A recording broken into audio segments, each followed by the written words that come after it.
ইডির হানা প্রসঙ্গে হাবড়ায় একটি অনুষ্ঠানে এসে কাকলি ঘোষ দস্তিদারের মন্তব্য, এজেন্সি দিয়ে তৃণমূল কংগ্রেসকে দমিয়ে রাখা যাবে না। কেন্দ্রীয় সরকার যখন বুঝে গেছে হারবে, তখন থেকেই এইসব সক্রিয়তা শুরু করেছে।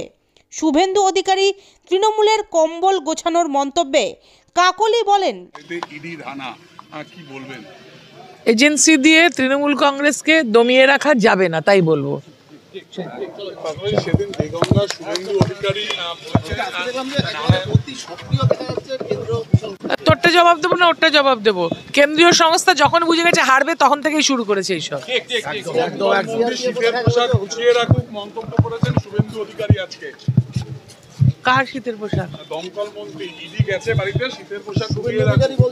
উনি কি স্বরাষ্ট্র দপ্তরের দায়িত্ব পেয়েছেন কিনা কেন্দ্রীয় সরকারে আমার জানা নেই। চলো। পাশাপাশি শুভেন্দু অধিকারী দেগঙ্গায় বলেছেন নারায়ণ গোস্বামী বেশি লাফাঝাফা না করুক, তার কাছে নথি আছে, কি বলবেন? ওনার কাছে নথি থাকলো কি করে, সেটাই তো প্রশ্ন, তাই না? প্রশ্ন হচ্ছে যে একটা দেশে আইন আছে, দেশে সরকার আছে, এজেন্সিগুলো স্বরাষ্ট্র দপ্তরের অধীনে। উনি কবে দেশের স্বরাষ্ট্রমন্ত্রী হয়েছেন আমার জানা নেই।